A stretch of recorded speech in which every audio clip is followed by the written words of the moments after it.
Endling Extinction is Forever is a fairly short indie side-scrolling adventure survival game at only around 4 hours.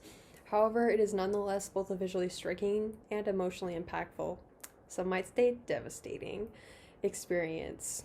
It's a serious game about the danger of climate destruction, and in it you play as a mother fox who must ensure her own survival along with that of her 4 cubs. It shows the damage people have done to the world and how that affects animals, nature, and humanity in general.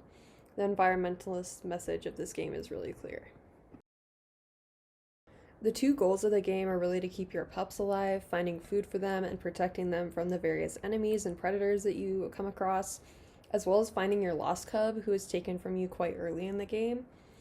You accomplish these goals with a set of various actions, including walking, running, digging, grabbing, climbing, smelling, tracking, all things foxes do in real life. Luckily for me, you don't have to be that much of a skilled gamer to play Endling, as the mechanics are all very simple, and you're reminded of which button to press for any instance where you could possibly perform an action.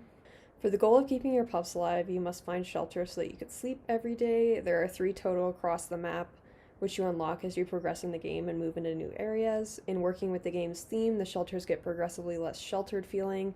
The first is what looks like an actual animal burrow where stone surrounds you on all sides, while later barely hides you from the outside world, and a human shadow appears every day, looking as if they're trying to find a way in.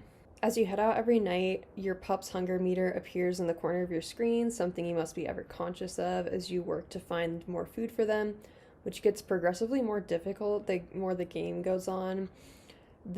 Not too much, you can still find stuff, but the food goes from being more natural, like berries or wild animals such as rabbits, to rotten fish in garbage bags or canned or fast food that's just sort of left out on tables and stuff.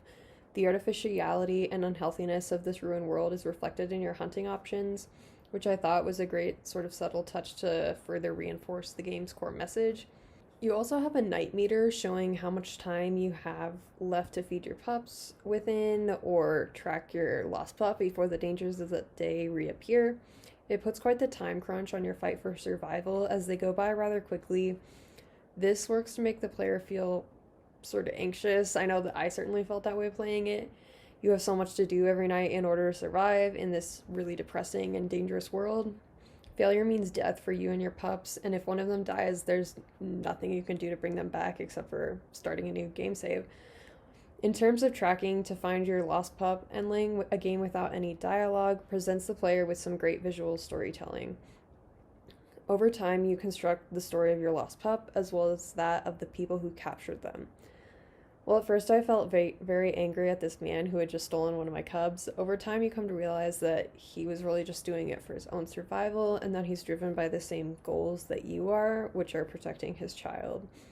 In fact, this was one of the saddest moments of the game for me when I came to the end of tracking my lost cub and found the man grieving his dead daughter. We finally see him without a gas mask. He's just a human and not some anonymous monster anymore. For a moment, he hesitates before looking at his daughter and then releasing the lost cub.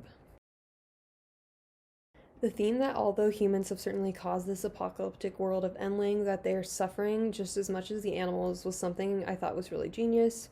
Often I think environmentalism focuses just too much on the impact to animals when much of humanity is largely concerned with its own self-preservation. The wandering line of people in the desert background of this section was actually one of my favorite shots.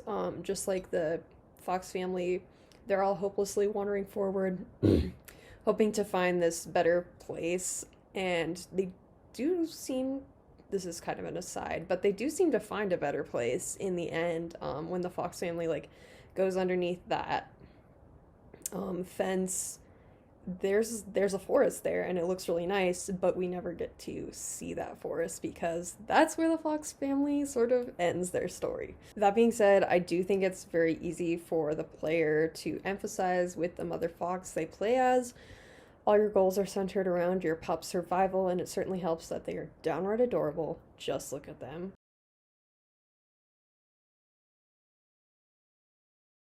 People tend to love and want to protect cute and innocent seeming creatures. It's that cuteness aggression at work, especially when there's the added personal investment of it being your own children. You also get to choose how each one of the pups looks. There's various options for coat colors and patterns, and this adds just a further layer of personalization. Besides the goal of survival of your family, there's no real plot, no quest to complete, no dialogue. The story is a tragedy that makes the player reckon with the fallout of environmental disaster that we are all becoming way too familiar with.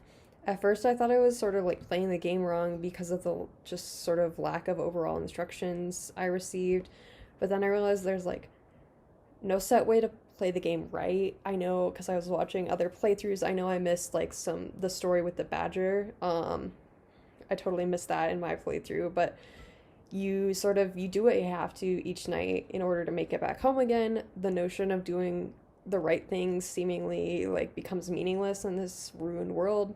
It's really bleak and brutal, the survival of your pups being the only real thing keeping you going as this world sort of decays around you. For strengths, Endling's art style is absolutely lovely, and I would argue that the imagery presented and design of the world is the game's strongest aspect. In the beginning, a deer runs past you with its antlers on fire. Throughout, a factory belches smoke into the sky as it looms in the background, never completely going out of sight. A processing plant has lines and lines of dead birds, including a rolling cascade of dead chicks, which was very shocking. A forest is chopped down around you just like overnight, over the day, I guess I should say. These are all especially jarring because of Endling's really beautiful, almost pastel color palette and the soft shape of their like near cartoon style animation. It's sort of like a mental disconnect with how like shocking and brutal some of the imagery can be. But a lot of this sort of world does a lot of heavy lifting to construct the meaning of the sort of story. The player can create an emergent narrative through their interaction and develop their own theories for what happened to this world. Like, you know, use a lot of context clues. Obviously, there's this factory and like forests are being cut down. So I think like the message that I developed was, you know, just based on the backgrounds. In terms of some issues I had with the game, I really did not like the hunting mechanic. It felt really, really clunky and unnatural. The rest of the skills, though not at all complex, felt a little more accurate to a simulated reality. You know, at least they had like a nice animation or stuff you had to do. But yeah, so you had to like approach a set location and then pounce on the prey. There were many times where I ran past prey where I easily could have bitten them, or like the prey simply just walked right underneath my paws. It felt like really weird that I wasn't able to catch them at that point. Making the hunting mechanic more naturalistic, I think, would allow the player to practice developing a hunting skill. So, like, changing the way the prey interacted with the environment and using, like, a kill zone radius around the prey so that, like, if you get within that zone, you can pounce. I also think that the hunting should be harder and have more consequences if you don't catch the prey at first, sort of in order to show the direness of the fox's situation. So, like, if you don't get the mouse the first time, maybe it, like, ducks into a burrow underground instead of just running in the same line to another pile of leaves.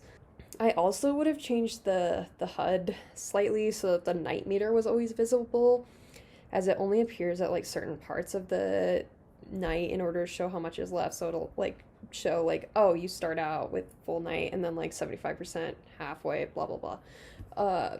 My night management skill was not like super duper, and I think having the night meter ever present would also just be another sort of reminder of how like little time you have in order to ensure your survival. Funnily enough, everything you really need to know about this game can pretty much be seen within the title itself, as Endling is an actual scientific term that denotes the last living member of a species.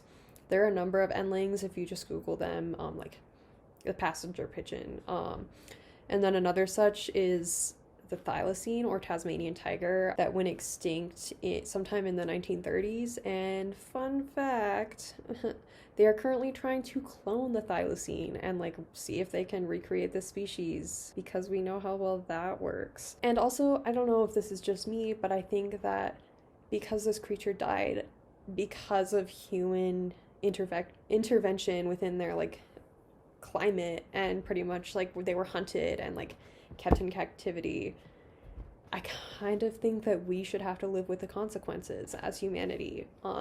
This is all to say that it's really significant that this game is named Endling and it focuses on a fox because foxes are currently in the least concern category for endangered species.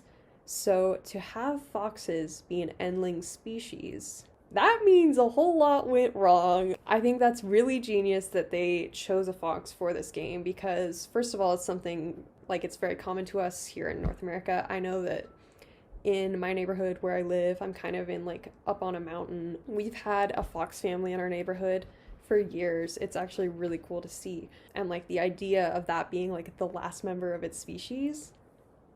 But anyway, all in all, I would recommend Endling if you're okay with spending a little bit of money. It's fairly expensive for a short game and are okay with a pretty sad story, animal death. Although it is an important story because we all live under the threat of climate crisis. Though I had some issues with the simulation and mechanics, I thought the game's goals worked really well with its messaging and like inspired a strong sense of empathetic identity within the players.